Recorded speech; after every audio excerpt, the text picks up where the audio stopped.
BHL, Bernard-Henri Lévy, à la télé libre, dans notre sous-sol, deuxième sous-sol de notre studio.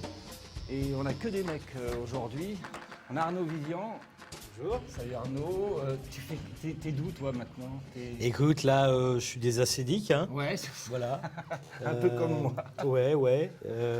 Donc on se retrouve là. J'ai un sentiment quand même que cet Internet, qui était mirifique au départ, est en train de changer de nature et devenir une sorte de goulag où on s'exprimerait très librement, mais sans aucune importance, quoi, comme une espèce de sous-monde totalement contesté par Laurent Geoffrin, parce que c'est l'univers de la rumeur, en fait. Hein, non, Arnaud, c'est quand même ça pas. On n'est pas obligé de faire ça, Arnaud. On n'est pas obligé de nous faire mais ça. c'est ce sentiment qu'on éprouve de plus en plus. Bon, t'es pas content d'être là? Ah si, moi je suis très content de pouvoir m'exprimer, quoi. Donc, c'est vrai qu'il était l'année dernière, pour ceux qui ne savent pas, dans la bande à Bono à France Inter, et c'est vrai que cette émission a été arrêtée. Et Bono, lui, il se retrouve avec toi. Vous êtes sur Europe avec Morandini, Guy. T'as trouvé du boulot? Alors, t'as plein de boulot maintenant là. J'ai plein de boulot, enfin c'est des tout petits boulots quand même. Alors Ouais. Bono, il est tous les jours sur Europe. Ouais. Moi je suis une fois par semaine, hein, donc voilà, je crois que Bono est assez content, il est parfaitement libre et il arrive à dire à peu près ce qu'il veut, visiblement dans sa chronique. Et à l'antenne, franchement, chez Morandini, moi j'ai aucune difficulté. Hein, Et pour alors, le moment. en plus, Guy, j'ai appris que t'étais sur TF1. Non, Canal Jimmy. Ah, c'est Canal Jimmy. T'es fou toi. Bataille et Fontaine, c'est pas Canal TF1. Jimmy. Mais c'est toujours Bataille et Fontaine. C'est Bataille et Fontaine, mais c'est Canal Qu'est-ce Jimmy. que tu fais avec eux? Une toute petite chronique où j'envoie des vidéos chopées sur le net. En fait, tu gagnes des sous. Ah, je crois pas, non. Non? Ah non, C'est on n'a payé? même pas discuté d'argent et non, c'est même pas des histoires d'argent. Non, c'est vraiment une envie de faire des trucs avec des gens que moi je connais par ailleurs et qui sont strictement pas du tout l'image de Y a que la vérité qui compte. Et cette émission qui s'appelle C'est Off a rien à voir avec Y a que la vérité qui compte. Donc, et c'est pas une histoire de pognon du tout. Guy Berenbaum, donc c'est notre éditeur avec Bertrand Delay.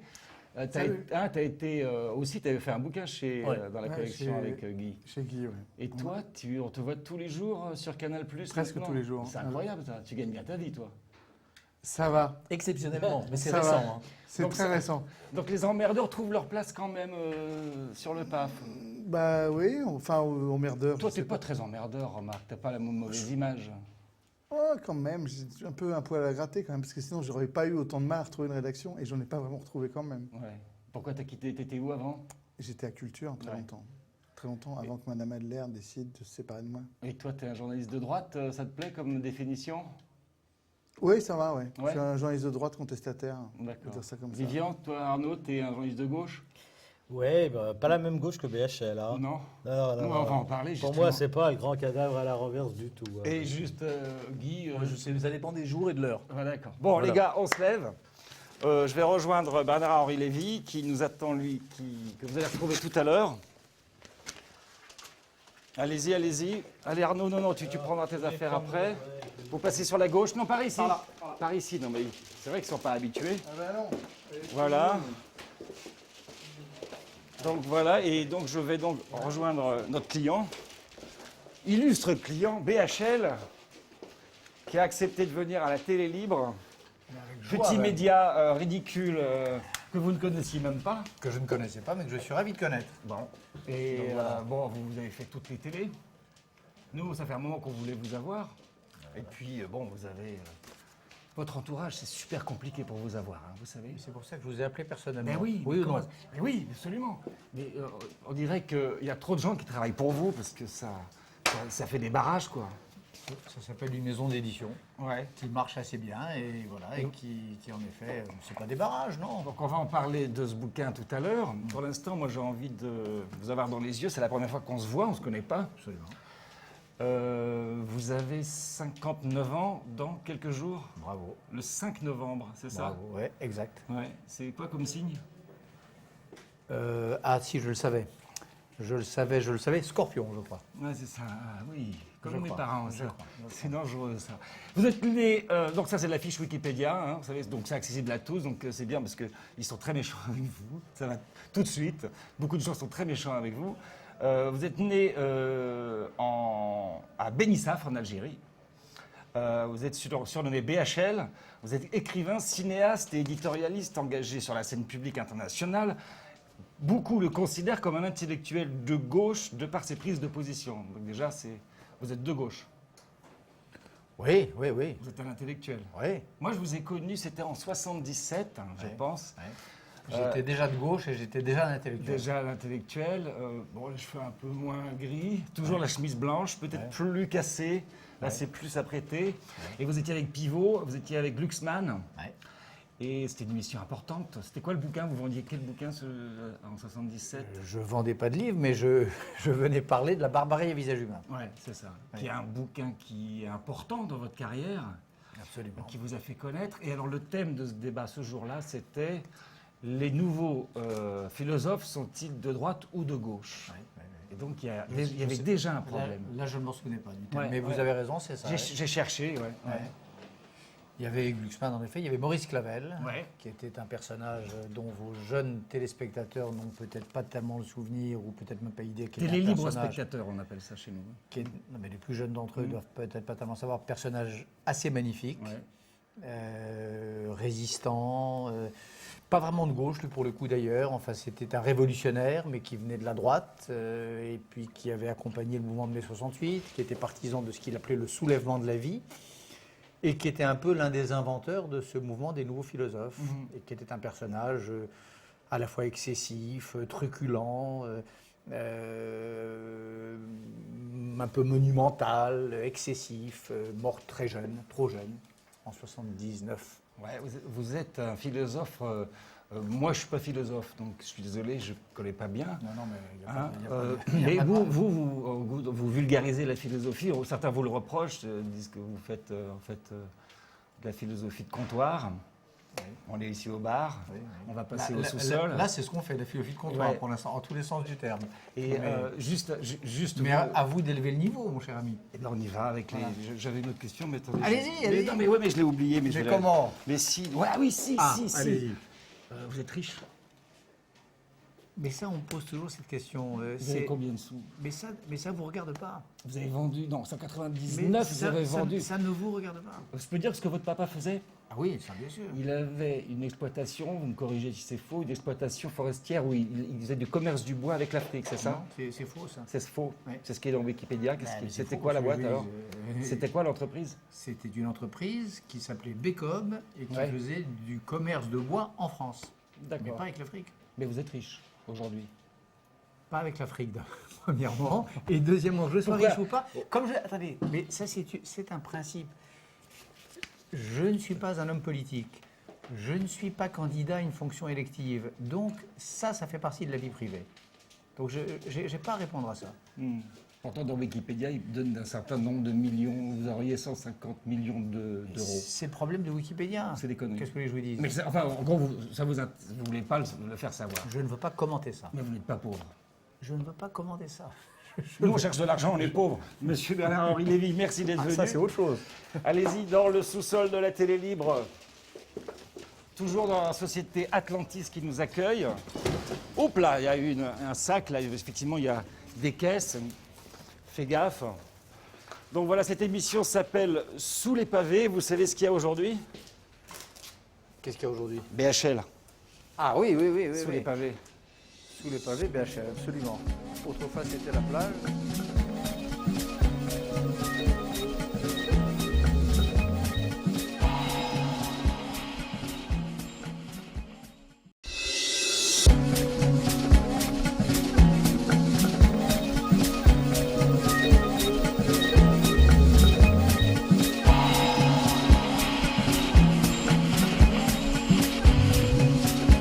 Donc voilà, cette émission s'appelle Sous les pavés. Vous savez ce qu'il y a aujourd'hui? Qu'est-ce qu'il y a aujourd'hui? BHL, Ah oui, oui, oui. oui, sous oui. les pavés. Sous les pavés, BHL, absolument. Autrefois, c'était la plage. Alors, où suis-je? Vous Si êtes j'ose là, dire. vous êtes devant tout le monde. Là? Oh, ouais, ici. Enfin, c'est un cercle. On s'est déjà dit bonjour. Hein. Moi, je vous vois parce qu'on ne se connaît pas, et puis eux, je les tutoie parce que je les connais, puis on est confrères. Hein. C'est le... Vous en tutoyez quelques-uns? Non. Non. Ah non, je crois pas. On se tutoie pas, on se tutoie pas, on se tutoie pas. Non, mais je tutoie peu de gens d'ailleurs. Ah bon? Pourquoi? C'est comme ça, je sais pas. J'ai pas le tutoiement facile, donc non, je tutoie pas facilement. Donc une émission en deux parties. D'abord l'actualité, et puis ensuite un débat sur vous et sur votre livre. D'ailleurs, il faudrait qu'on aille me vais chercher son livre parce que je l'ai oublié, votre livre, il est au bar là-bas. On démarre avec un premier sujet qui est proposé par Bertrand Delay. C'est la lettre de Guy Môquet, Bertrand. Tu as voulu nous apporter ça. Pourquoi tu as voulu parler de ça aujourd'hui? Aujourd'hui, parce que, c'est dans l'actu, d'abord. Ouais. 2, parce que c'est un truc que je connais bien, parce qu'il y a quelques années, j'avais fait un documentaire sur, non pas Guy Môquet, mais sur les fusillés de Châteaubriand, qui est quand même un moment un peu particulier qu'il faut remettre dans un contexte historique. C'est pas pour, puisqu'en fait, c'est le premier moment où le Parti communiste va jouer à l'arroseur arrosé, d'une certaine façon, puisque le PC envoie un brûlot, on appelle ça un brûlot, 3 jeunes des jeunesses communistes pour tuer un officier allemand à Nantes. Et c'est en représailles à l'exécution de cet officier allemand à Nantes qu'il y a les 50 otages, d'où le cours des 50 otages dans cette bonne ville de Nantes. Et donc, dans les 50 otages, la première décision qui est prise par Pucheux, qui travaille au ministère de l'Intérieur, c'est de décapiter, on va dire, une grande partie de la CGT et du PC qui étaient internés au camp de Châteaubriand.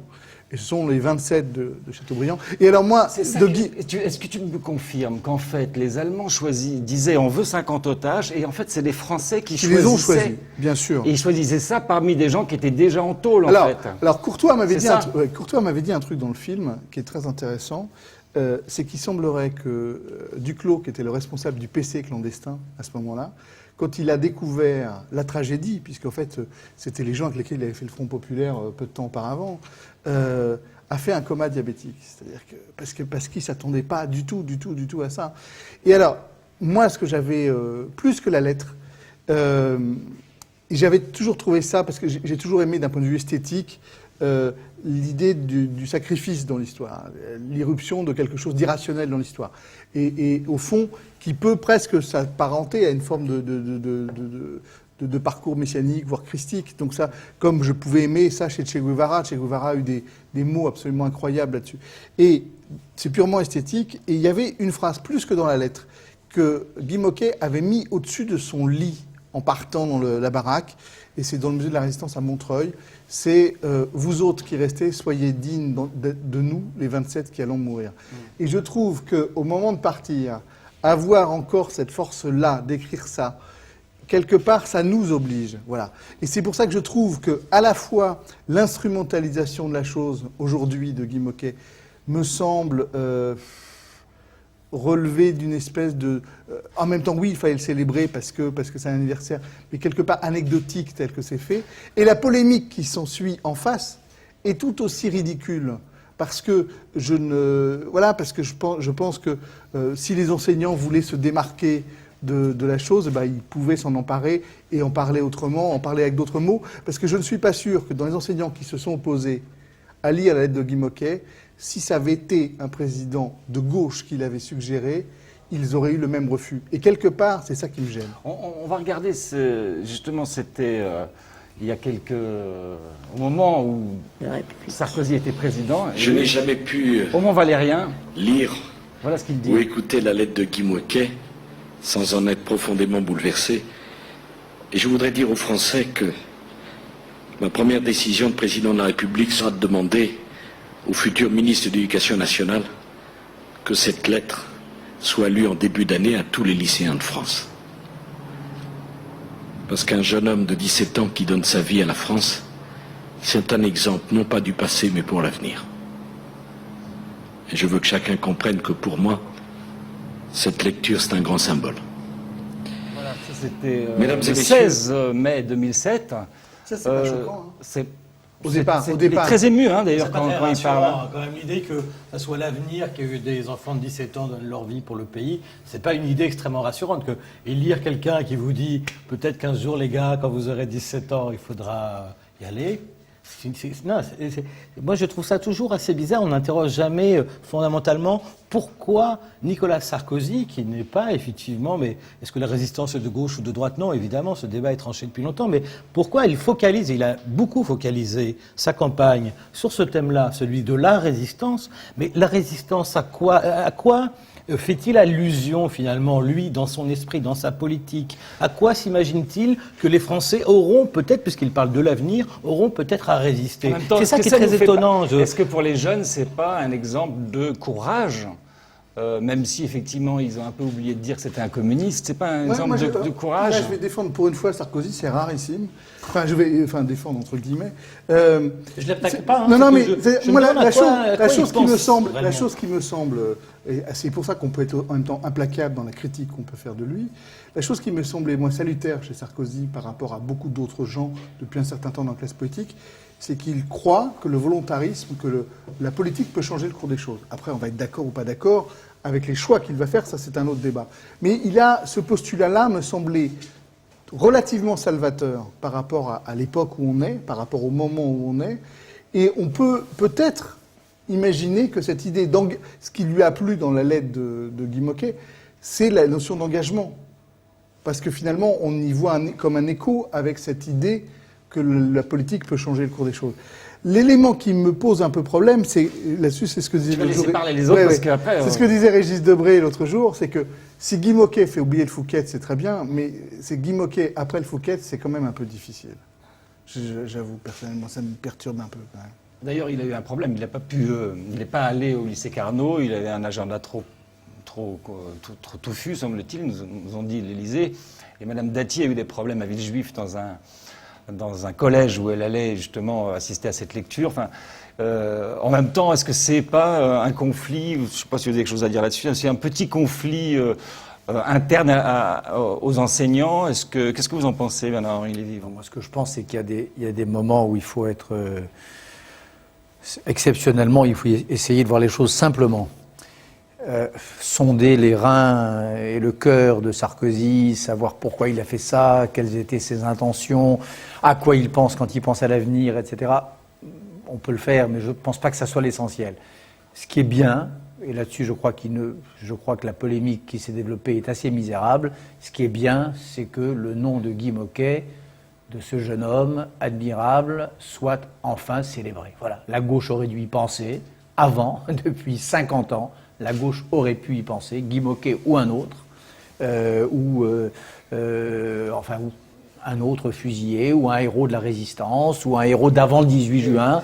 Voilà. Par ailleurs, l'instrumentalisation de l'histoire, ça veut dire quoi? Vous savez, les professeurs sont libres. D'abord, tout ça n'est pas contraignant. Les professeurs sont libres de commenter la lecture de cette lettre comme ils l'entendent. Ils sont libres de dire, par exemple, que Guy Môquet a été livré par des Français. Ils sont libres de dire aussi qu'il a été arrêté 1 an plus tôt, dans un moment où le Parti communiste collaborait quasiment avec les nazis. Les professeurs peuvent le dire, ça. C'est-à-dire plaidaient pour la collaboration de classe entre les ouvriers français et les ouvriers allemands en uniforme, parce que c'est comme ça qu'on parlait pendant l'époque du pacte germano-soviétique au Parti communiste. Donc voilà, les professeurs peuvent commenter ça comme ils veulent. Qu'un président de la République décide de rendre cet hommage-là à une figure de la résistance, ça va. C'est bien. Un mot, Juste un mot. C'est la première fois qu'on conclue a là-dessus. un président de la République, parce que je pense que ça explique beaucoup le fait que et la gauche et la droite, c'est-à-dire et Mitterrand et Jacques Chirac n'y aient pas pensé, par exemple, c'est que c'est le premier président de la République qui n'ait pas connu la guerre. Et voilà. Et là, c'est un véritable changement. Et je crois que ce nom de Guy Môquet ressort aussi. Mais si on parle politique, alors il faut aller jusqu'au bout. Autant je trouve que le geste sur la lettre de Guy Môquet est un beau geste, autant je trouve que ce que le futur président Sarkozy a dit pendant la campagne sur cette période de Vichy était insupportable. Ah oui. Parce vous parliez de la résistance, non. Pendant la campagne, il a fait campagne sur la réhabilitation de Vichy. Il a quand même dit à 2 reprises que la France n'avait pas inventé la solution finale, ce qui est exact. Mais il a ajouté qu'elle n'avait pas commis de crimes contre l'humanité, ce qui est faux, et qu'elle n'avait pas participé au génocide, ce qui est un scandale. Qu'elle n'avait pas cédé à la tentation totalitaire. Voilà, que vous pas cédé à la tentation totalitaire. Ce qui, pour le coup, si la France n'a pas cédé à la tentation totalitaire, alors il ne fallait pas faire de procès à Papon, et il faut demander à Jacques Chirac, 12 ans après, de ravaler son discours de 95. Vous êtes bien d'accord, Bernard Henri Lévy, tout ça est très confus pour le coup. Tout ça est très confus. Mais moi je dis, vous savez, dans ces cas-là, face à ces grands rendez-vous de notre mémoire, moi je prends ce qui est bon. La lettre de Guy Môquet lue au début de chaque année scolaire, c'est bien. Les professeurs auraient dû y penser, la gauche aurait dû y penser, le Parti communiste aurait dû le proposer à l'époque où il faisait 20%. Mais je pense que le Parti communiste ne l'a pas proposé parce qu'il n'est pas clair. Évidemment. Parce que le Parti communiste sait bien pourquoi Guy Môquet était au fort de Chateaubriand. Voilà. Mais c'est bien. Et en effet... Bah, naturellement. Tu sais pourquoi il était au fort, toi? C'est un peu ce qu'a dit. Ouais. Non, il était au fort pour avoir distribué des tracts ouais. un an plus tôt, qui étaient des tracts certes anti-nazis, mais qui étaient des tracts anticapitalistes et anti-guerre menée par l'international capitaliste contre les travailleurs. Germano-soviétique, Et en fait, ce qui d'accord. se passe, Donc là, les c'est communistes sont c'est- beaucoup plus embarrassés qu'on ne le croit Oui, par le cas c'est- Guy-Moquet. c'est bien de le rappeler, ça. Deux toutes petites choses. D'abord, la disparition du mot camarade et son remplacement par le mot compagnon. C'est un peu ennuyeux quand même, parce qu'on s'appelait camarade quand on était au Parti communiste. Moi, mon père, il était résistant et communiste. Il est hystérique. Ça le rend hystérique parce qu'il dit « je ne comprends pas comment ces gens peuvent nous confisquer ça ». C'est le terme qu'il utilise. Et par rapport à ça, il ajoute, et je pense qu'il a raison, qu'il y avait d'autres résistants. Et ces résistants dont on ne parle jamais. La main-d'œuvre étrangère, la Moy, les FTP Moy, Manouchian, la fiche rouge. Pourquoi on ne profite pas aussi de ce moment pour parler de ces gens-là qui avaient une particularité qui est très gênante pour M. Guénaud et tous ses amis qui écrivent ces discours, c'est qu'ils ne sont pas français. Donc moi, ce qui m'ennuie, je suis d'accord avec vous, c'est bien Guy Moquet, mais il n'y avait pas que les Français. Et dans le contexte dans lequel on est, ça aurait été formidable, justement ce message formidable au moment où d'un côté on nous emmerde avec ces histoires d'ADN, de dire attention, il y avait l'internationalisme à l'époque. Et l'idée du communisme, c'était pas une idée nationale, c'était une idée bien au-delà. Et il y avait des résistants qui sont morts en martyrs. Et il y en avait aussi, ils étaient la fiche rouge, c'est le texte sublime d'Aragon. Pourquoi on lit pas le texte d'Aragon aussi? Pourquoi on oublie tous ces étrangers? On est un peu dans du marketing d'une certaine manière. À la fois, Voilà. on parle de c'est-à-dire du marketing politique, c'est-à-dire qu'un homme politique décide de parler de quelque chose et il choisit un exemple qui lui semble facile à Moi, prendre. je crois, vous savez, en effet, je reprends le mot de tout à l'heure. Autant il faut être implacable, en effet, sur les sujets qui méritent d'être traités de manière implacable. L'ADN, le racisme du discours de Dakar, la politique sociale telle qu'elle s'esquisse. Autant sur un cas comme celui-là, bien sûr, vous avez raison. Prenons déjà Guy Moquet Bien sûr. et proposons maintenant Aragon. Voilà, je crois qu'il faut, c'est comme ça Et qu'il faut le Manouchian voir. et les autres. Et Manouchian, et la Moy, et la fiche rouge, naturellement. Et que le débat, que cette affaire de lettre C'est vrai, Guy Moquet ait permis d'ouvrir le débat, de rappeler ce qu'était la résistance, c'est déjà très bien dans une démocratie. Arnaud Vivian, il est venu avec un autre élément d'actualité dont on a très peu parlé, Chier tout le monde. qui n'intéresse personne, Ça, sauf ça qu'à la intéresse télé libre, on en a parlé. En 2 mots, tu nous mets le contexte et puis on passe à un reportage du rapporteur de cette loi à l'Assemblée nationale. Alors, il s'agit du protocole de Londres, qui est la nouvelle façon, finalement, de rédiger les brevets. Ils seront rédigés en 3 langues, donc en anglais, en français et en allemand. C'est les 3 langues qui ont été préservées, si on peut dire. Toutes les autres ont été exclues. Cette loi a été votée donc, au Parlement, puis maintenant au Sénat. Pierre Moscovici, les socialistes l'ont votée sans enthousiasme, ce qui est quand même formidable, puisqu'ils sont là depuis 1 mois, quand même, ces députés. Ils commencent déjà à voter sans enthousiasme. Enfin bref, les socialistes ont voté sans enthousiasme, les communistes et les Verts ont voté contre. C'est quoi? Où est l'enjeu, finalement, C'est qu'on a décidé, pour des raisons économiques, ça coûtait cher de faire traduire les brevets à chaque fois, de définir que les brevets peuvent être déposés en France ou en anglais. Donc on peut déposer maintenant un brevet en France dans une langue étrangère, en l'occurrence l'anglais, ou en français ou en allemand. Et donc c'est la raison économique qui a primé sur la raison linguistique, puisque quand même ce qui est en train de s'échafauder lentement mais sûrement, c'est la disparition de toutes les langues, c'est la mort avancée de toutes les langues au profit de l'anglais comme langue unique mondiale. Le rapporteur, je l'ai rencontré à l'Assemblée nationale, je te propose de l'écouter. Brevet européen pour qu'il soit aussi facile de déposer un brevet en Europe qu'aux États-Unis ou au Japon. Actuellement, c'est 3 fois moins cher aux États-Unis qu'en Europe. Donc, il y a des brevets européens. Moi, je savais qu'il y avait des brevets français, mais je ne savais pas qu'il y avait des brevets européens. C'est nouveau, ça, ou pas? Non, ça a toujours existé. Ouais. Il y a ce qu'on appelle l'Office européen des brevets, qui est une organisation internationale qui rassemble 32 États, bientôt 40, y compris la Russie, qui a vocation à délivrer les brevets pour le marché de ce continent. Et qui donne ce brevet? Seulement cet office, en toute indépendance et selon des exigences juridiques et scientifiques, comme c'est d'ailleurs le cas dans le monde entier, puisqu'on ne peut pas jouer avec la propriété industrielle. Seulement, dans le système actuel, ce qui coûte cher, c'est l'obligation de traduire dans toutes les langues de l'Europe. Et alors, vous allez donc traduire qu'en anglais, c'est ça que j'ai compris? Non.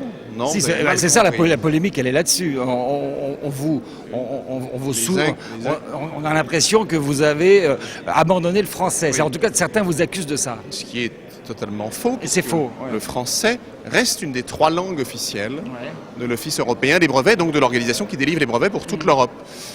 Ça coûte cher, ça. Il y a le français, l'allemand et l'anglais. Ouais. Voilà, bon, Alors, évidemment, du point de c'est vue vrai que français, c'est économique. Il y a une tendance à dire cocorico parce qu'on fait partie des 3 gagnants. C'est un peu le tiercé. Boum, ben non, on est dans le tiercé gagnant. Heureusement qu'on n'est pas espagnol ou italien parce que moi, je gueulerais encore C'est l'allemand, 10 fois là, plus. troisièmement. Là. Donc c'est l'allemand qui a été choisi, les Italiens non, et les Espagnols non plus, ce qui est quand même assez phénoménal. Mais beaucoup de gens ont protesté. Je veux dire, Jacques Attali, Éric Orsena. Évidemment, ces pauvres Oui, gens Jacques sont Millard ligotés, aussi, sont ligotés par leur mission il y a aussi la gouvernementale droite, qui les empêche vraiment d'être des opposants farouches à ce genre de loi, d'ouvrir vraiment leur gueule. Mais enfin bref, donc c'est passé à la fois chez les députés et chez les sénateurs. Donc on en est là. Alors je me demande si ça vous intéresse, vous, Bernard Lévy, ce genre de problème. Est-ce que vous vous sentez la langue française menacée? Non, je ne la sens pas menacée parce que une langue qui est adossée à une très grande littérature ne peut pas être vraiment menacée. Ça, je le pense vraiment. Ce qui sauve une langue, il y a 2 choses. Il y a évidemment sa vitalité, etc. Et puis il y a la littérature à qui elle a permis d'éclore et de s'exprimer. Donc le français ne sera jamais menacé, le russe, la langue de Tolstoï ne sera jamais menacée, la langue de Shakespeare, ça ne sera jamais menacé, la langue de Dante et de Moravia ne sera jamais menacée. Voilà. Goethe aussi, parce que les Allemands sont difficiles. Parlons pas de l'Allemagne, évidemment. Donc voilà, je ne crois pas à ça, moi. En revanche, je découvre le sujet avec vous et c'est vrai que cette affaire-là me semble importante, bien sûr. Et ce les gens, à mon avis, ne comprennent pas bien, c'est que déposer un brevet, c'est une pensée, un brevet. C'est d'écrire un objet, c'est d'écrire une invention. Dans votre langue, c'est pas la même chose que dans une autre langue. On a l'impression que ces gens pensent que les langues sont des choses totalement mécaniques, quoi. Il suffit de traduire. Alors là, le problème, c'est qu'il fallait traduire, avoir une copie en italien, une copie... 40 langues, non, pas 40, mais bon, une dizaine de langues. C'est à peu près 3000 € la traduction à chaque fois. Donc certains se plaignaient du coût exorbitant de ces traductions, sauf que ça faisait quand même vivre des gens à chaque fois, des traducteurs. Et puis surtout, on avait une pensée précise. Elle était rédigée dans une langue, celle de l'inventeur. Si l'inventeur est italien, il pense les choses en italien, il les décrit en italien, il décrit son invention en italien, charge aux autres de les traduire. Ça, je suis d'accord avec cet argument. Il est possible qu'il y ait en effet une entropie. Oui. Vous êtes un petit peu lacanien quelque part. C'est possible. Quelle que soit la qualité d'une traduction, il est possible en effet. C'est pas tant la mort d'une langue en soi que la mort d'une pensée qui existe dans la langue. La réduction d'une pensée. La réduction d'une pensée. Avoir une pensée unique, c'est parce qu'on aura une langue unique.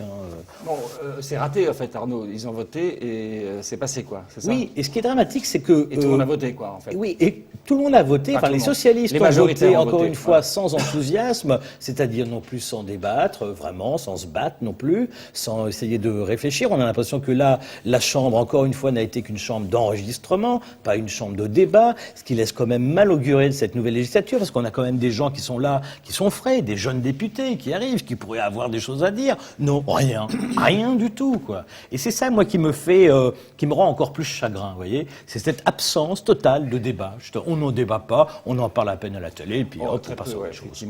Parlons de la lettre de... Moi, j'étais hier soir à la télévision. Je participais à l'émission de Christine Ockrent qui s'appelle Duel. Et il y avait là un jeune député UMP qui s'appelait Monsieur Chartier, qui a quand même sorti cette énormité qui m'a laissé pantois et qui m'a un peu mis en colère. Il disait, au fond, la Chambre, le Parlement, c'est un lieu tribunicien. C'est le lieu de la puissance tribunicienne.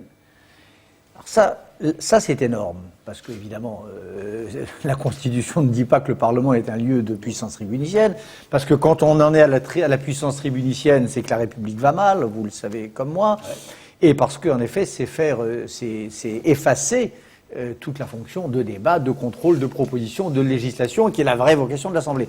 Donc c'est vrai que, alors là, je vous suivrai, il y a, je pense, une vigilance à avoir dans les années qui viennent quant à la fonction qu'on va donner ou qu'on va laisser au Parlement. Et moi, je serai député de gauche, là-dessus, je ferai très très attention, parce que ce jeune homme, très jeune député, je ne sais pas d'où, qui était comme ça, déjà, on sentait le type qui avait subi déjà un training de télévision, qui savait déjà comment faire, a l'air de, voilà, il passe aux pertes et profits, Montesquieu, la séparation des pouvoirs, l'héritage républicain, c'était très impressionnant. Ouais, il n'y a qu'à voir dans le même esprit le fait que plusieurs députés UMP ont trouvé tout à fait normal que le président de la République aille rendre compte du sommet de Lisbonne au bureau politique de son parti. Ce qui est un scandale absolu dans l'esprit des institutions. Voilà. Là, il faut arrêter. J'entendais ce matin. Il faut arrêter qu'ils nous disent surtout, parce que l'homme qui a fait cela ne peut plus nous dire je serai le président de tous les Français. C'est pas possible. L'homme qui va rendre compte à son ancien parti, au parti qui l'a porté, peut plus dire je suis le président de tous les Français. Il n'y a plus de dirigeant, hein. De toute manière, il a changé les règles et donc il n'y a plus personne qui est chef. On savait bien que c'était lui, Là, il le je prouve crois cette que fois-ci encore. là-dessus, il faut être. Ça, c'est plus important que de savoir s'il instrumentalise Guy Môquet. Alors un sujet moins important, Je suis pas sûr. dont on a beaucoup parlé en tout cas, donc suis pas sûr. on va parler comme les autres. Non, on va pas en parler. J'espère. Non, Guy, pas du tout. C'est toi qui l'as choisi. Oui. Un mot et puis je lance un bout de film qui est vraiment intéressant. Je suis tétanisé par l'évolution, la pipolisation de la politique. J'avais déjà écrit dans Le Temps pour le dénoncer, j'ai pas été compris, c'est pas grave. Mais il me semble qu'on a vécu, dans cette campagne présidentielle, des choses graves de ce point de vue-là. C'est pas un hasard, à mon avis, si les deux postulants divorcent d'une certaine façon, parce que le bilan de la finale de la présidentielle, c'est qu'il y a une défaite et un élu, et que les deux ont perdu leurs compagnons. Et je pense que les hommes politiques ont une énorme responsabilité, la presse aussi bien sûr, dans cette espèce de développement délirant de sujets qui ne devraient pas nous concerner. J'insiste bien là-dessus. Au départ, ce sont des sujets qui ne m'intéressent pas plus que vous. Moyennant quoi, et c'est sans doute ce que vont montrer ces images, l'instrumentalisation du privé, de la vie privée, est devenue pratiquement une règle de fonctionnement de notre classe politique. Et je crois qu'on en a vécu cette dernière semaine l'apogée d'un certain point de vue et qu'il faut arrêter avec ça. Et qu'on a tous la responsabilité de réussir à faire arrêter ça. Donc c'est pour ça que je voulais qu'on parle de ça de façon grave et pas futile. J'espère. Je vous montre ces quelques images qui datent de septembre 2004. Nicolas Sarkozy est ministre. Il va rejoindre son parti politique à Avoriaz, qui est en université d'été. Donc il descend, il y a Cécilia qui est là. Il y a le petit Louis qui apparaît, il prend la main de son fils.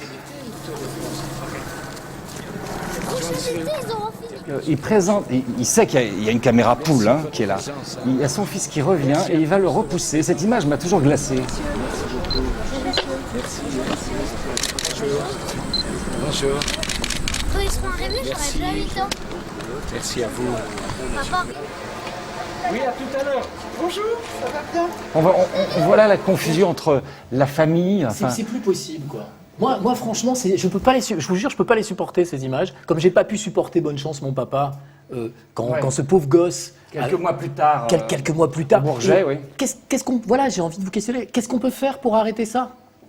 Comment on fait? Arriver là.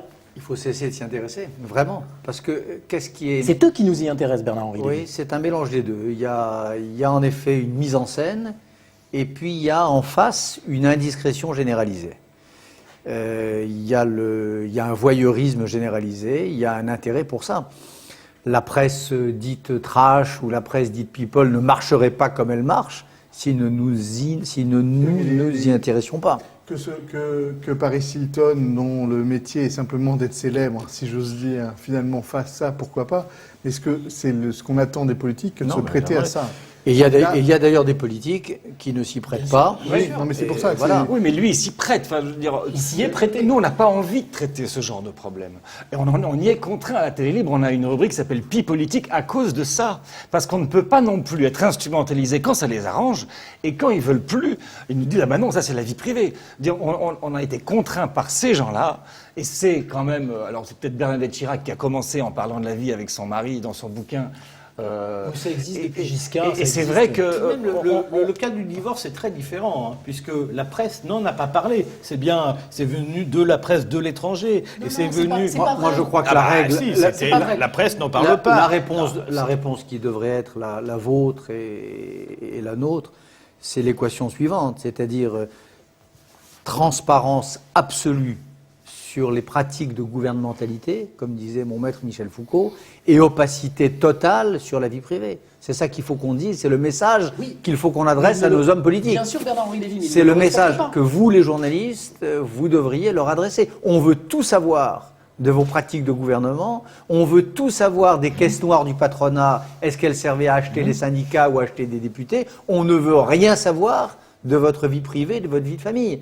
Mais ça, c'est aller contre une tendance très lourde de l'époque. Parce que ce qui s'est passé quand même... Vous savez, il y avait autrefois, au XVIIIe siècle, un philosophe, je parlais de Foucault, commenté par Foucault, qui s'appelait Jérémie Bentham, le philosophe de l'utilitarisme, qui a élaboré une théorie qui était la théorie du panoptique. Ouais. Le panoptique, c'est la forme du pouvoir, c'est un œil en surplomb qui tient sous son gouvernement l'ensemble des sujets. Il exerce le pouvoir par la surveillance, en regardant, le pouvoir par le regard. À quoi on assiste depuis 30 ans? Au renversement du panoptique. C'est-à-dire qu'aujourd'hui, ce sont les sujets qui tiennent sous leur regard les gouvernants. Alors, ils les tiennent sous leur regard pour le meilleur, quand ils sont implacables sur une affaire d'argent, sur une affaire de détournement de ceci, etc. Et pour le pire, quand ils s'intéressent à leur vie de famille. Et hélas, ils s'y intéressent. Et ce que Bernanos appelait la conspiration mondiale contre l'intimité et la vie intérieure, dans l'homme contre les robots, elle est en marche. Enfin là, ça vient du sens inverse quand même. C'est lui qui sait qu'il y a une caméra. Mais on s'y intéresse, mais il y a des caméras. Non, il n'est pas obligé de montrer son fils et sa femme aux caméras. Au-delà de la société française... Il y a un couple diabolique là. Au-delà de la société française, est-ce qu'au fond, on n'est pas en train de rejoindre ce qui se passait dans les pays anglo-saxons, ou parce que protestants, parce que culture de la transparence a été poussée tellement loin, y compris dans la sphère privée, mais depuis très longtemps, parce qu'aux États-Unis, c'était quelque chose de fréquent, et que finalement, ce qui différenciait les pays catholiques et les pays latins, je ne parle pas uniquement de la France, en Europe, sauf qu'au moins les anglo-saxons ont sur les problèmes importants, leur presse est extraordinaire. Ah bah oui, vous voyez, l'investigation, les grands dossiers, là, ils ont plutôt des leçons à nous donner. C'est ça quand même la différence. On est en train de les rejoindre sur le trash, mais hélas, on n'est encore pas à leur cheville sur, par exemple, la manière dont ils ont traité Abu Ghraib, les sévices des soldats américains sur les prisonniers irakiens. Ça a été plus vite que la guerre d'Algérie. Ça a été plus vite que la guerre d'Algérie. On a mis 40 ans à faire ce qu'ils ont mis 4 jours à faire. Mais on a aussi un système parlementaire qui ne permet pas des commissions d'enquête aussi puissantes. C'est pas simplement la presse. Et juste pour répondre à Arnaud, juste 20 secondes. Je suis désolé, la première personne qui pose la question au porte-parole de l'Élysée, c'est pas un type qui travaille sur le net, c'est pas un type qui est dans un journal, c'est un journaliste du Parisien. Oui, mais l'information était sur Internet depuis une semaine déjà. Elle était dans la presse aussi. Non, elle n'était pas dans la presse. Dans le JDD, je me souviens quand même de cet article de Laurent Geoffrin disant il faut arrêter les rumeurs du net. De la part des journalistes aujourd'hui. Non. Beaucoup, aussi de drôles de coïncidences de la part dans le timing de cette histoire. Il y a de l'hypocrisie de la part de tout le monde. De tout le monde. Sauf, il y a une seule personne dans cette affaire qui a rompu le règne de l'hypocrisie, et ça, il faut lui rendre hommage. Elle s'appelle Cécilia Sarkozy. Tous hypocrites sauf Cécilia, qui a fait ce geste quand même extraordinaire, qui a donné cette leçon incroyable à toutes les femmes de pouvoir qui s'accommodent des petits arrangements depuis des décennies, ou de femmes tout court. Elle a dit non. Elle a dit j'arrête, je casse la marionnette, je casse la comédie, je sors de scène. Et ce geste-là, on peut dire ce qu'on veut, mais parce que c'est pas un geste politique, mais humainement, c'est assez. C'est un geste incroyable. C'est un geste incroyable. C'est un geste incroyable parce qu'on peut imaginer qu'elle avait le choix de, comme on dit dans la bourgeoisie. Dans la bourgeoisie française, de tous les arrangements de civilisation. On appelle ça les arrangements de civilisation chez les bourgeois. Elle en avait 1000 possibilités. Elle a décidé. Monsieur Balarovic, qui connaît bien les bourgeois, on va parler de votre livre dans la deuxième partie. Je connais la littérature française. Voilà. Je connais François Mauriac. Vous êtes un bourgeois vous-même? Je connais François. Non, je suis un bourgeois récent, donc je la connais surtout par la littérature. Et on va parler de votre livre tout à l'heure, de la deuxième partie de Sous les pavés, parce que sous les pavés, aujourd'hui, il y a Bernard-Henri Lévy.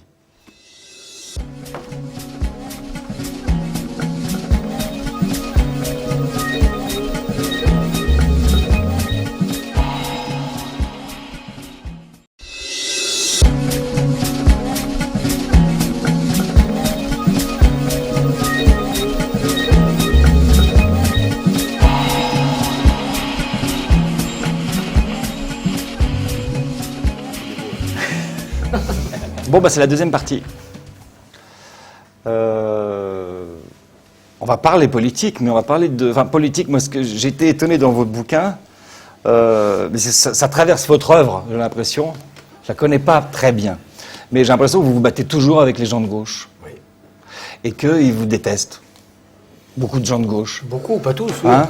Pas tous. Heureusement, pas tous. Et c'est incroyable quand vous parlez de l'autre socialisme des imbéciles. Ouais. Et c'est...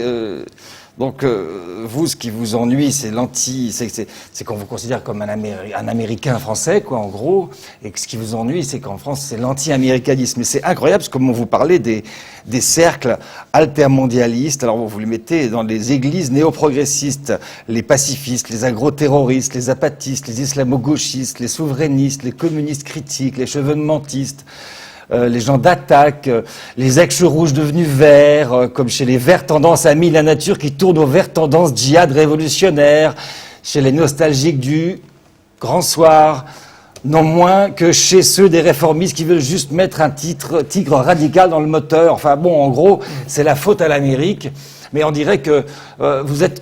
Là, il y a plein de gens de gauche, quoi. Alors, il y en a aussi un peu de droite, d'ailleurs, mais c'est votre famille ou c'est pas votre famille, la gauche? C'est ma famille, mais attendez, qui aime bien châtie bien, c'est parce que c'est ma famille que je lui dis la vérité, c'est parce que c'est ma famille que j'ai du chagrin quand je la vois s'égarer dans de mauvais combats, etc., etc.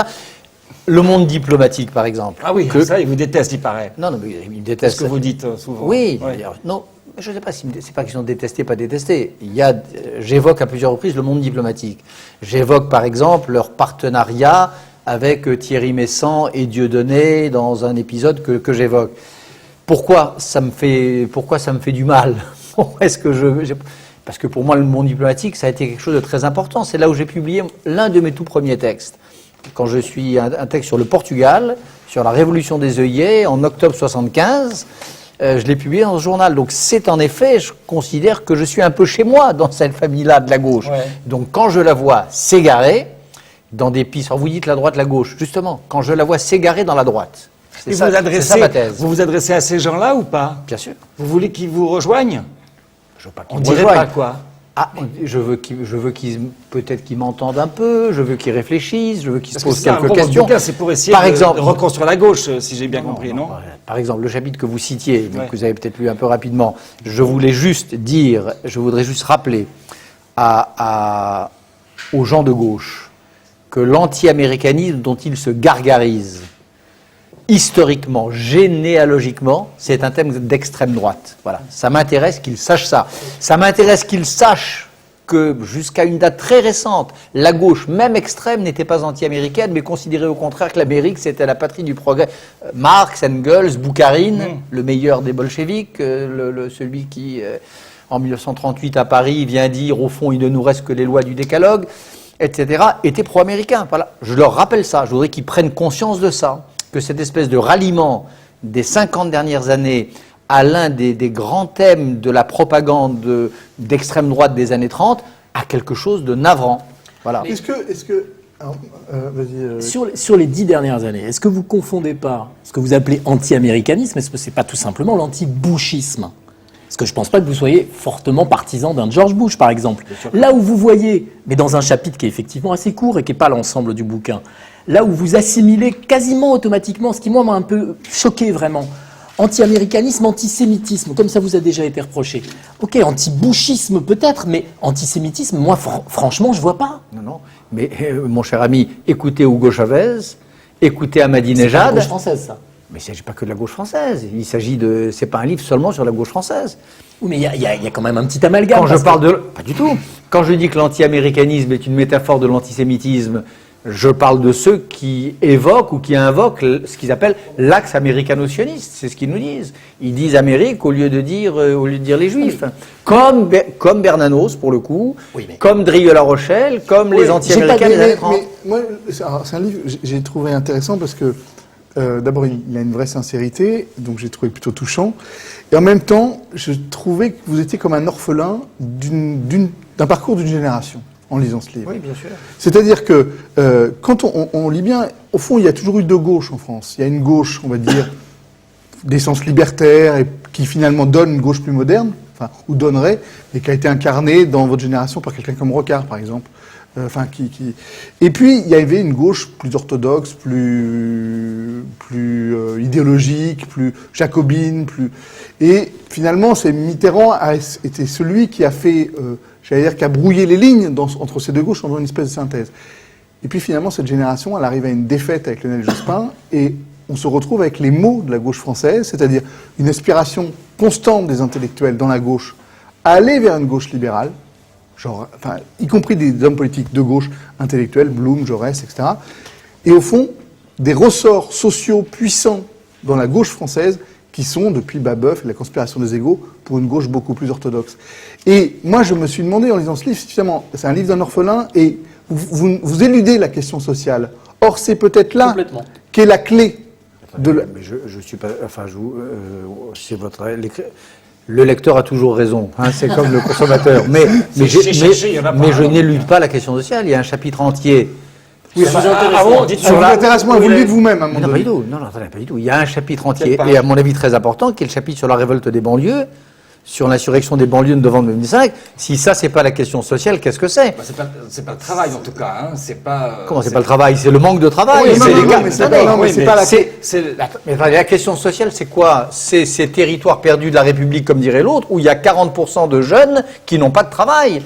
Moi, ce qui m'intéresse... C'est aussi la paupérisation des classes moyennes, par exemple. Oui, mais la paupérisation des classes moyennes, les services, les régimes spéciaux de retraite, il y a des tas de gens qui s'en occupent et qui s'en occupent bien. Par contre, le sort de ces gamins qui sont traités comme des barbares parce qu'ils brûlent la bagnole de leur père ou de leur grand-père, parce qu'ils brûlent la crèche de leurs propres enfants, parce qu'ils brûlent les bibliothèques où ils pourraient aller apprendre la culture... parce qu'ils sont désespérés et qu'on traite comme des sauvages et des barbares, ça, il n'y a pas beaucoup de monde pour s'y intéresser. Et ça, pour moi, c'est le point le plus brûlant de la question sociale la plus brûlante. C'est pas le Parti socialiste qui s'y intéresse beaucoup. C'est bien parce que le Parti socialiste ne s'y intéresse pas, ni le Parti communiste, ni la gauche officielle, qu'en effet, moi, je lui consacre un chapitre important de ce livre. Souffrez que les gens que vous dénoncez par ailleurs sur d'autres registres, c'est eux qui sont sur ces terrains-là. L'altermondialisme. Eh bien, je ne veux pas leur laisser. Je ne veux pas leur laisser ce terrain. Je pense, alors ça, c'est une règle de vie, mon cher ami, j'ai 58 ans, je ne sais pas combien de temps il me reste à vivre, mais je garderai ce principe, ne jamais laisser le terrain à la canaille. C'est pas parce que... des canailles, Bernard Henry. Non, mais ça n'est pas parce que des gens que je n'aime pas sont sur un terrain et des gens que j'aime n'y sont pas que je vais ne pas être sur le terrain. Vous ne pouvez pas résumer, si vous voulez, ça à la canaille. Par exemple, je trouve qu'il y a des raccourcis. Je vous ai entendu parler de Bourdieu, par exemple, en disant qu'il citait Carl Schmitt qui était un théoricien nazi. Moi, j'ai eu la chance d'être formé par des bourdieusiens à la science politique. J'ai jamais entendu de discours raciste. Personne dit que c'est raciste. Non, mais il y a des résumés, il y a des raccourcis qui vont pas. Mais il ne faut pas résumer les livres, il faut les lire. C'est ce que j'ai fait. Voilà, mais je sais que vous l'avez lu. Si vous l'avez bien lu, vous savez ce que je dis. À savoir qu'une certaine gauche, orpheline de Marx, cherchant néanmoins une forte pensée à laquelle adosser son antilibéralisme de principe, se rattrape par Carl Schmitt. Alors, je ne dis pas qu'il se rattrape au racisme de Carl Schmitt. Je ne dis pas, bien entendu. Mais je dis que c'est quand même étrange et navrant. C'est étrange et navrant, faute de Marx, de manger du Schmitt. Surtout quand on sait que Schmitt, c'est même pas Heidegger. D'accord, mais enfin, en 95... Qui est dans la position de l'intellectuel où vous êtes maintenant, debout devant les grévistes, c'est Bourdieu. Attendez, en 95, il y a deux endroits où il était important d'être. Et on ne va pas faire de compétition. Attendez un instant. Non, attendez un instant. Il y avait en effet les grévistes de 95, et puis il y avait les bosniaques de 92 à 94. Et moi, je suis en effet assez troublé par la plupart de ceux dont je parle dans ce livre, qui n'étaient pas là au rendez-vous de Sarajevo, qui n'étaient pas là au rendez-vous de Kigali, qui ne sont pas là aujourd'hui au rendez-vous du Darfour. Il n'y a pas de mauvais rendez-vous, Bernard-Henri Lévy. Il pouvait aussi être à ces rendez-vous-là avec les gens, avec les torchères dehors. Mais le seul problème, c'est que ceux qui n'étaient pas au rendez-vous nous expliquent pourquoi ils n'y étaient pas. Pour la plupart d'entre eux, je pense par exemple à Alain Badiou, auquel je consacre les pages que vous avez lues, et qui nous dit que s'il n'était pas en Bosnie, c'est pas parce qu'il était occupé ailleurs, c'est parce qu'il pensait que l'affaire bosniaque ne méritait pas son intérêt. Ça, c'est une connerie. Oui, mais c'est une connerie qui est instruite et structurée. C'est la connerie de ceux qui croient que le monde se divise entre l'Empire et les résistants à l'Empire. Quand on croit cela, quand on croit que l'ordre du monde est divisé ainsi, quand vous avez des victimes qui n'entrent pas dans cette catégorisation-là, qui sont ni dans le camp américain, ni dans le camp de ceux qui sont bombardés par les Américains, ils n'ont plus de place du tout. Et alors on dit, comme Badiou, qu'on les laisse à leur arène. On fait comme les altermondialistes et l'ultra-gauche, on ne les regarde même pas. Mais est-ce que vous avez, juste une question, est-ce que vous n'avez pas, vous êtes plus à l'aise dans les combats, dans la morale de la gauche, sur les droits de l'homme, et moins à l'aise, même si vous avez fait un chapitre dans votre livre sur les banlieues, sur la réalité sociale française? C'est peut-être moins... ça vous met moins en valeur. Quelquefois, on vous reproche de vous mettre en valeur dans les conflits. On vous a pas vu dans les banlieues. C'est difficile pour vous d'y aller. On n'a pas vu. Vous acceptera moins qu'en Bosnie, parce que ce sera moins organisé, ou qu'en Afghanistan. Vous savez, j'ai fait un livre sur les guerres oubliées qui reprenait des articles parus dans Le Monde. Oui, mais ça confirme ce que je vous dis. C'était des reportages faits dans des endroits où la question n'était pas de savoir si on m'acceptait ou si on m'acceptait pas, où j'étais plutôt dans une situation, le reportage que j'ai fait au Darfour. En Afghanistan, au Pakistan. Non, le dernier reportage au Darfour, sans visa, etc. Donc c'est pas accepté ou pas accepté. La question que je me pose n'est pas celle-là. Maintenant, est-ce que je suis plus à l'aise ou moins à l'aise? Ça, je vous accorde ce que vous voulez. Vous voulez que je vous dise quoi? Que je suis plus à l'aise au Darfour que dans les banlieues? Ouais. Peut-être. Vous prenez moins bien, parce qu'on va J'en sais rien. On va vous reconnaître et on va se dire il n'est pas de notre monde, alors qu'au Darfour on vous connaît pas. J'en sais rien. Dans ce chapitre, dans ce livre, il y a des pages sur le Darfour, il y a des pages sur les banlieues. Est-ce La différence, vous n'êtes pas allé dans les banlieues, vous êtes allé au Darfour. Mais je ne suis pas allé dans les banlieues. D'abord, vous n'en savez rien. Oui, comme ça, je suppute mais que vous ne passez pas vos après-midi à Vitry, quoi. Non, mais en revanche, quand j'ai... une des choses dont je me flatte, et enfin que je suis fier d'avoir fait, par exemple, c'est d'avoir fondé SOS Racisme, qui s'intéressait aux banlieues, qui a mis les projecteurs sur les banlieues pendant très longtemps, et je suis resté fidèle à cet engagement jusqu'à aujourd'hui. Instrumentalisé par le Parti Socialiste ensuite. Qui a été un peu instrumentalisé, puis qui est sorti de l'instrumentalisation, qui est dirigé aujourd'hui par un type formidable qui s'appelle Sopo, qui est instrumentalisé par personne. Voilà, alors maintenant, est-ce que... En lisant le livre, j'ai à un moment donné fulminé parce que dans la critique de la gauche anti-américaine que vous faites, vous ne prenez, à mon avis, pas assez en considération que dans cet anti-américanisme, aujourd'hui, se joue autre chose quand même, qui est la peur de la mondialisation. C'est-à-dire qu'on voit, par exemple, le Parti social-démocrate allemand, qui n'est pas a priori un parti avec des thèses, etc., est en train de virer très très très à gauche parce qu'il s'aperçoit tout simplement qu'une grande partie de sa base électorale, aujourd'hui, est terrorisée par la mondialisation, a peur de la mondialisation. Et dans votre critique de cette... peur, c'est qu'elle l'a subi. Parce qu'elle l'a subi, exactement. Et je trouve que dans la critique que vous faites de cette gauche, à décharge, cet élément-là aurait dû être une grille de lecture et qui a été insuffisamment présente. Vous avez peut-être raison, mais moi, ce que je voudrais, c'est que les gens de gauche... travaillent et s'expliquent. Par exemple, qu'ils nous disent en effet quelle est la bonne mondialisation et quelle est la mauvaise mondialisation. Qu'ils fassent ce qu'on appelait autrefois, ce que les philosophes appelaient la critique, c'est-à-dire le tri. Le libéralisme, qu'ils nous disent quel est le mauvais libéralisme et quel est le bon libéralisme. Ils sont capables de le faire sur des questions comme la sécurité. Ils sont capables de dire on ne va pas laisser le terrain de la sécurité à la droite. Ils sont capables de le dire sur le terrain du patriotisme et du drapeau. Ça vous a gêné, ça. C'est pas que ça me gêne, c'est que je dis qu'il y a des domaines, quand ils savent qu'il y a de l'électorat à prendre, où ils sont tout à fait capables de dire on va faire la différence entre le bon grain et l'ivraie, patriotisme, sécurité, Jeanne d'Arc, etc. Sur des questions qui sont tellement plus importantes, qui sont tellement essentielles pour le code, l'ADN de la gauche, à savoir la querelle du nationalisme et de l'internationalisme. C'est ça qui est derrière cette affaire de mondialisation. Comment refuser la mondialisation sans devenir un nationaliste, un chauvin, un xénophobe, sans retomber dans le guesdisme, dans cette partie du mouvement ouvrier qui déjà, en 1905, était pour virer les ouvriers étrangers qui venaient casser les prix, les plombiers polonais de l'époque. Donc comment ? En effet, vous avez raison, bien sûr que les délocalisations, c'est abominable. Bien sûr que la mondialisation a des effets pervers. Mais est-ce qu'il faut pour autant se replier sur la xénophobie, se replier sur le précaré et le coq gaulois? Non. Mais pour ça, il faudrait que la gauche produise des concepts et des textes. La question du libéralisme, c'est la même chose. Les Italiens, je prends cet exemple, il y a un grand philosophe italien, Benedetto Croce, qui a produit une distinction conceptuelle qui vaut ce qu'elle vaut, mais qui est intéressante, entre le libéralisme et le libérisme. Le libérisme, c'est en gros Berlusconi, C'est le libéralisme étendu jusqu'au bien culturel, jusqu'aux valeurs morales, la marchandisation de tout, y compris de soi et de sa vie privée. Et le libéralisme, c'est Gavroche et Delacroix.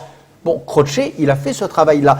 J'aimerais que la gauche, au lieu de nous dire que le libéralisme est en soi une lèpre de l'esprit étrangère aux valeurs européennes, comme le disait François Hollande pendant la campagne, elle nous dise où s'arrête la frontière du mauvais libéralisme et qu'est-ce qu'il y a à garder de la tradition libérale pour une gauche vivante. Parce qu'on nous dit qu'on attaque Bill Gates et on insulte et on crache à la figure de Gavroche. Oui, voilà l'antilibéralisme français. Et Guy voulait intervenir, mais juste en conclusion à ce que vous dites, Ségolène Royal qui parle de Tony Blair au début de sa campagne et qui n'ose pas en parler du tout. DSK qui ne parle absolument pas de Tony Blair, qui l'admire parce que vous il faut pas le dire. Il faut pas le dire quoi. Le libéralisme c'est comme vous dites d'ailleurs c'est comme un gros mot. On n'a pas le droit de parler de ça en du France. capitaine Haddock. Guy. Moi, j'ai l'impression que pendant la promotion de ce livre, qui a été spectaculaire, et on est content que vous soyez là aussi, vous avez évolué dans votre position par rapport à Sarkozy. Je m'explique.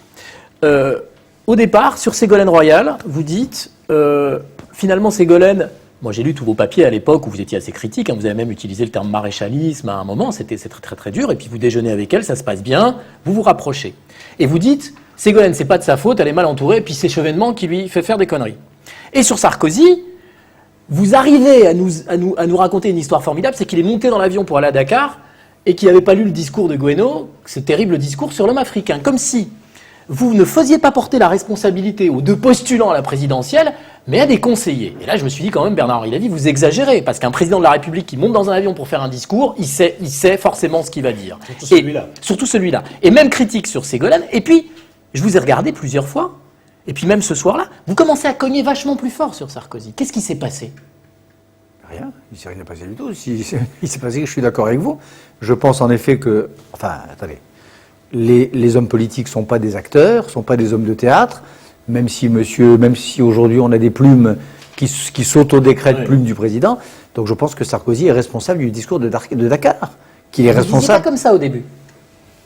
C'est pas au début. Il y a un jour, en effet, à la radio, où interrogé par votre confrère de Morand, j'ai dit, alors en effet, on va écouter. Écoutons. C'est le maurassisme. Jean-Pierre Chevènement, c'est un maurassien. On a deux maurassiens en France qui ont une importance politique considérable, qui sont des maurassiens au pouvoir, ou quasiment. C'est Chevènement, et puis un gars qu'on ne connaît pas très bien, vos auditeurs, mais ils vont apprendre à le connaître, il s'appelle Guéno, Henri Guéno. C'est le mec qui fait les discours de Sarkozy. Là, Guéno maurassien. Inspiration maurassienne, oui. Dans le cas de Guéno, c'est même pas maurassien. Guéno, il est raciste. C'est lui qui a fait, paraît-il, le discours de Dakar que le président Sarkozy a prononcé, qu'il a dû découvrir dans l'avion, parce que Sarkozy n'est pas raciste, il ne peut pas penser des trucs comme ça. C'est lui qui a fait ce discours ignoble, où on disait que si l'Afrique n'était pas développée, c'est parce qu'il n'avait pas le sens de l'histoire, parce qu'il n'était pas inscrit dans l'histoire et qu'il était victime des torpeurs de l'histoire. Dire ça, c'est dégueulasse. C'est que l'homme africain n'est pas assez entré dans l'histoire. Le paysan africain, qui depuis des millénaires vit avec les saisons, dont l'idéal de vie est d'être en harmonie avec la nature, ne connaît que l'éternel recommencement du temps, rythmé par la répétition sans fin des mêmes gestes et des mêmes paroles. Dans cet imaginaire où tout recommence toujours, il n'y a de place ni pour l'aventure humaine, ni pour l'idée de progrès.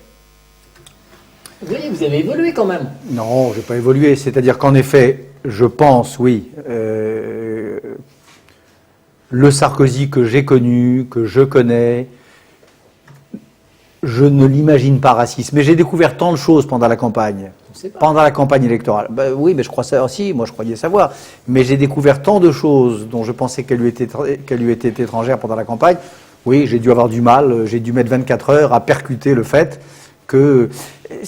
En plus, je crois ce que je dis là dans cet extrait radio, je crois les deux choses. Un, qu'il est responsable, parce que Totalement.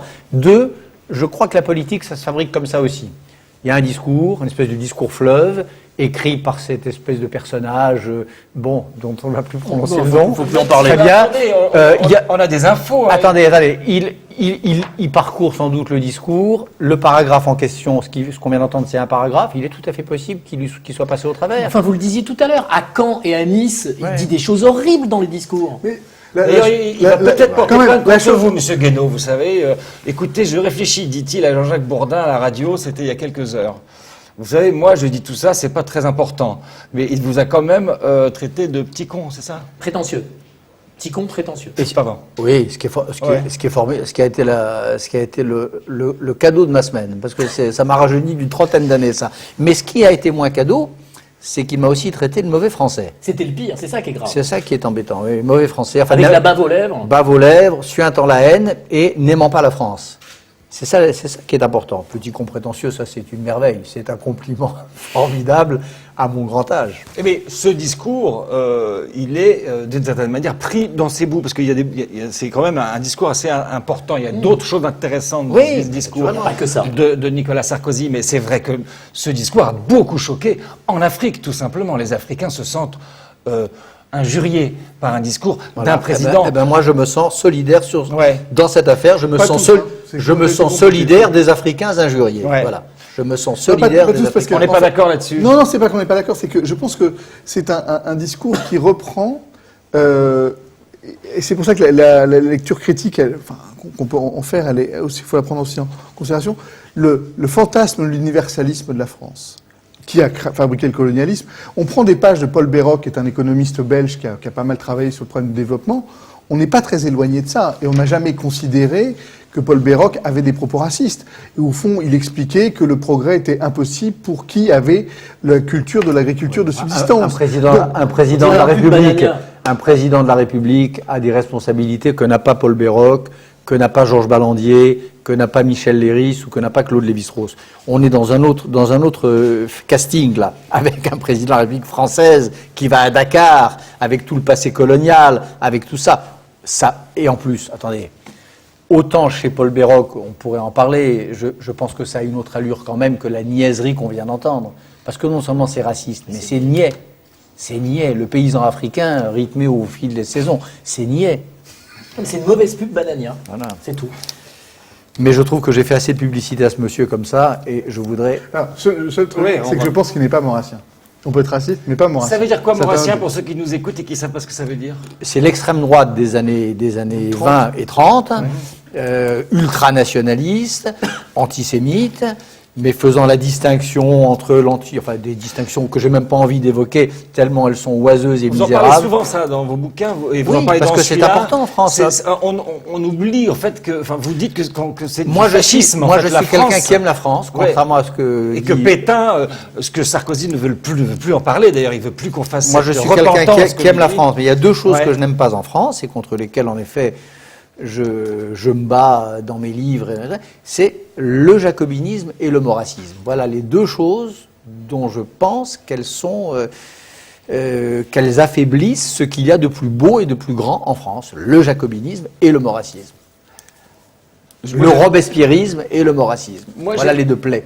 J'aimerais bien qu'on termine un peu sur la gauche, parce que moi, je sens, enfin, à la télé libre, on sent qu'il y a plein de gens qui viennent, qui cherchent à avoir des solutions pour cette gauche qui semble morte, pour ce Nicolas Sarkozy qui prend la gauche. Enfin, les gens ont eu ce sentiment. On a fait des points rouges, un débat dans la rue avec des gens. Je voulais vous passer juste un extrait de ce point rouge. Il faut que je le retrouve, parce que j'en ai tellement des touche pas manif spécial. Où est-ce qu'il est celui-là? Le point rouge à La Rochelle, voilà, c'est ça. C'est une dame qui, elle est socialiste, donc, et la question du jour, c'était comment on peut s'en sortir, pour eux, les socialistes, comment ils peuvent s'en sortir, et voilà ce qu'elle nous, voilà comment elle... On affirme, qu'on redise aux gens ce que c'est que d'être socialiste. Parce que je crois qu'il y a longtemps que même nous, on ne le savait plus, quoi. Ah oui. Oui. Voilà. Pour moi, être socialiste, c'est pas lutter contre le marché, c'est répartir les richesses de façon plus juste. Une fois qu'on a dit ça, je crois qu'on a tout dit. Et après... C'est clair, ça, pour vous? Pour vous, c'est clair? Oui, c'est clair, ce que madame a dit, oui, Ouais. exactement, oui. Ouais. Exactement. Répartir les richesses, c'est ça. Ah oui, ça, surtout ça, alors. Ouais. Surtout ça, hein. Surtout ça, parce que c'est pas ce qui se passe en ce moment. Ça, vous n'en parlez jamais. J'en parle jamais, j'en parle pas dans ce livre. Hein. La répartition des richesses. Bah, Ouais. non, mais attends, j'ai pas écrit une encyclopédie. Oui, mais on dirait que vous êtes ailleurs. Et que C'est vous pas pensez votre terrain. Ouais, c'est ça, c'est pas la... Si vous y tenez, qu'est-ce que je vous dis? La répartie, c'est vrai que je suis Moi, pas... je tiens à rien, mais c'est Non, à mais- la lecture. Ouais. Peut-être. Je vous renvoie une fois de plus à ce chapitre, à mon avis, Oui, central. bien sûr. Central. Et central justement parce que périphérique. Parce que ça aussi, c'est une petite leçon que je retiens de mon maître Michel Foucault, c'est que pour comprendre le centre, il faut aller regarder la périphérie. Dis-moi ce que tu chasses, dis-moi ce que tu exclus, je te dirai ce que tu es. Dis-moi ce que sont tes prisons, dis-moi ce que sont tes asiles d'aliénés, dis-moi ce que sont tes banlieues. Tu m'en diras beaucoup plus sur le cœur même de ta société que si tu me parles simplement des régimes de cession de retraite ou de la redistribution. Cela étant dit, je parle de social-démocratie, je parle de tout ça, je suis évidemment favorable à un régime de redistribution beaucoup plus généreux, beaucoup plus efficace, beaucoup plus large que celui qui est proposé par une gauche timide et par une droite revancharde, naturellement. Qui est le grand intellectuel de gauche aujourd'hui en France, à votre avis? Depuis la mort de Pierre Bourdieu, que vous n'aimez pas beaucoup, donc on a compris. Et lui non plus. Lui m'aimait pas non plus, oui. Ouais. Qui, à votre avis, aujourd'hui est le grand intellectuel français? je l'aimais pas Bourdieu parce Non, que... mais répondez à la question. Qui est le grand intellectuel? Je ne sais pas, j'ai pas de nom qui vient à l'esprit. C'est emmerdant qu'on en trouve. Il n'y en a pas alors en fait. J'ai pas de nom qui vient à l'esprit. Alors, Est-ce que vous avez lu le livre d'Alain Badiou, De quoi Sarkozy est-il le nom? Non. Non, mais j'ai lu d'autres livres d'Alain Badiou. Badiou est un grand intellectuel, ça c'est très clair. C'est un vrai philosophe. Mais les Robert Spirits, quoi. C'est une... Jacobinisme, quoi. Ah, oui, au minimum, oui, bien sûr. Oui. Oui, Je bien sûr. parlais d'un itinéraire de génération. Le Badiou, vous comprenez, qui ose écrire à propos des Bosniaques et à propos de Milosevic, que c'est Milosevic le faible dans cette affaire. Il écrit ça, que c'est Milosevic le faible. Il soutient les faibles et c'est Milosevic le faible. Et que quant aux Bosniaques, qu'on les laisse à leur arène et qu'on ne s'en mêle pas, ce Badiou-là, je ne peux pas le considérer comme un intellectuel de gauche. Moi, là encore, je suis... attendez, simplicité... Est-ce que Mitterrand n'était pas un peu... simplicité robuste. Aussi de Simplicité. souvenir, Oui, naturellement, mais j'ai rompu avec Mitterrand là-dessus. C'était un grand président de gauche. Eh ben, je considère que Mitterrand... Ça se discute. Je Ça se considère que discute. Mitterrand... Pardon, en plus, il que y croit Mitterrand, c'est déshonoré, oui. Plus encore qu'avec d'autres affaires qui ont été plus médiatiques, avec cette affaire de Bosnie. Et je le connaissais depuis très longtemps, nous avions des relations cordiales et amicales, et c'est vrai que dans Bosna, où je montais en parallèle une interview du président bosniaque révélant qu'il avait informé François Mitterrand de l'existence de camps de concentration serbes, et en montage alterné, Mitterrand prétendant que ce n'était pas vrai, on voyait bien que c'est Mitterrand qui mentait. On s'est fâché là-dessus, on ne s'est jamais réconcilié. Donc je ne vais pas vous faire la défense de tout Mitterrand. Bernard-Henri Lévy, une dernière question. Ouais, mais moi je vous invite à boire un coup. Simplement, Et on continue dans puisqu'on parle de parcours de génération, comment vous réagissez par rapport au parcours de quelqu'un comme Régis Debray? Parce que vous n'étiez pas proche, mais vous n'étiez pas aussi éloigné qu'aujourd'hui. Comment vous réagissez face à ce parcours? Parce que c'est estimable, c'est un intellectuel. Alors je vais vous dire très sincèrement, c'est un intellectuel que j'ai infiniment admiré dans ma jeunesse, et je l'ai écrit d'ailleurs. Je l'ai écrit à l'époque. J'avais dû écrire dans l'Observateur 1 ou 2 articles sur certains de ses livres, son journal d'un petit bourgeois entre 2 feux et 4 murs. J'avais fait un papier dans l'Observateur il y a 25 ans. Dans Les Aventures de la Liberté, qui était un film sur l'histoire des intellectuels, il y a un portrait de Régis Debray, qui est, je crois, un portrait plus que l'audateur. Je veux dire, pour moi, c'était un personnage magnifique. Nous avons même entamé un projet commun, un livre par correspondance qu'on a commencé. On a dû en échanger 4 ou 5 chacun. Non, je bois jamais d'alcool. Ah bah zut alors. Non, mais ça ira très bien, je vais vous regarder boire. Voilà, et je trouve que son évolution récente est navrante. Et ça, la séparation, le divorce, de ma part en tout cas, lui je ne sais pas, mais c'est au moment où il a fait sur le Kosovo. Là encore, c'est la même histoire. Pour moi, c'est un vrai rendez-vous, cette affaire de Bosnie et de Kosovo. Cet article terrible dans Le Monde. Ah oui, les pizzas. La pizzeria, oui, la pizzeria, c'est-à-dire... Voilà, donc pour moi, être de gauche, être de droite, ça veut dire aussi ça. Ça veut dire être capable de renifler le pire et d'avoir ce réflexe-là quand le pire advient. C'est être capable de, même s'il n'y a pas l'Amérique au milieu, de dire il y a un génocide au Rwanda. c'est être capable, même si on est anticolonialiste, de dire, attendez, al-Bashir au Soudan, il faut l'arrêter. Et il faut l'arrêter en lui tordant le bras. Et tant pis si il hurle que c'est du néocolonialisme et qu'on ne tord pas le bras à un Africain. Si, on tord le bras à un Africain comme à un Européen quand il est en train de génocider une partie de son peuple. Voilà. Alors Régis Debray, j'ai l'impression que cette leçon-là, il ne l'a pas intégrée. Donc je suis un peu navré par la suite du parcours.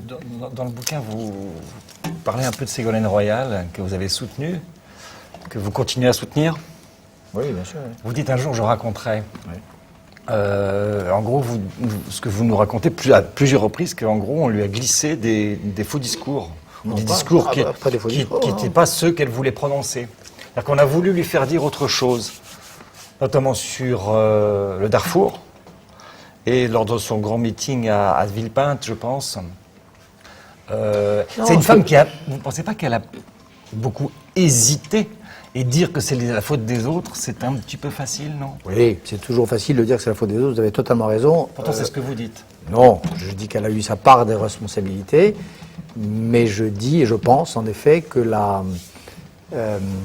grande responsabilité, la plus importante, enfin tout ça est difficilement quantifiable, mais la plus importante, elle est chez ceux qui prétendaient la soutenir et qui en vérité souhaitaient de toute leur âme sa défaite.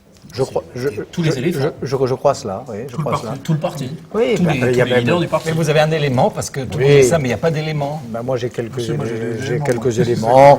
D'autres les livreront avant moi, d'ailleurs. Je crois même que l'un de ses directeurs de campagne adjoints vient de publier un livre, Menucci, racontant même...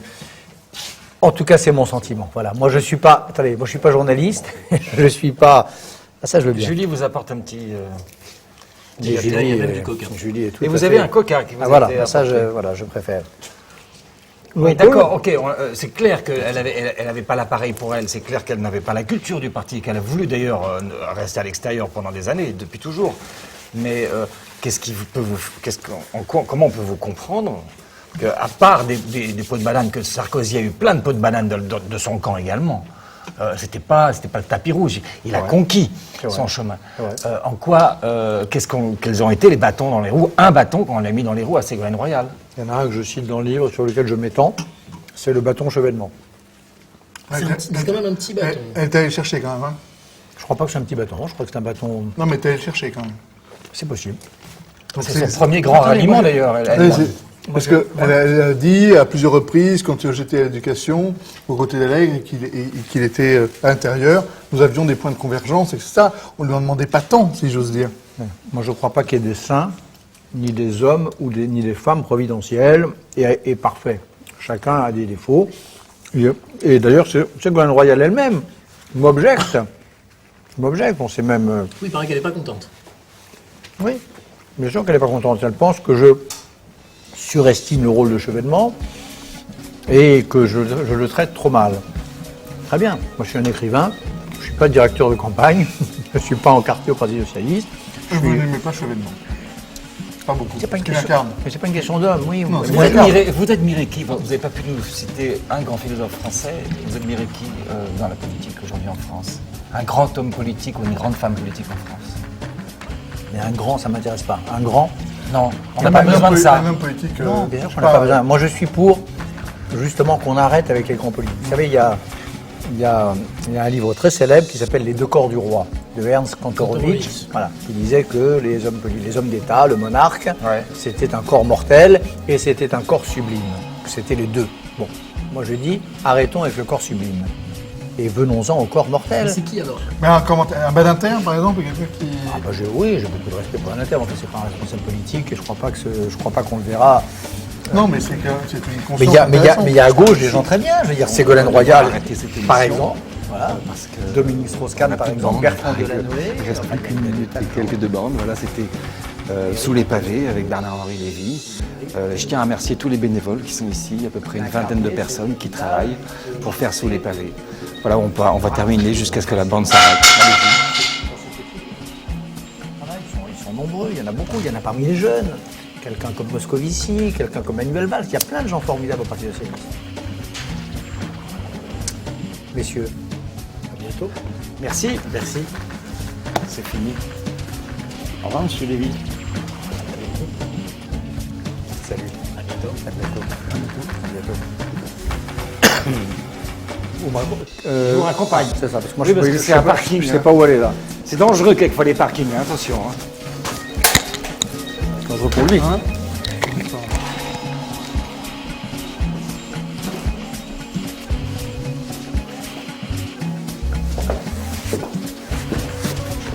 On va vous prendre votre micro. Allez dans, si vous voulez bien aller dans la régie. Ah bah voilà, d'accord, oui, c'est là. Merci à vous.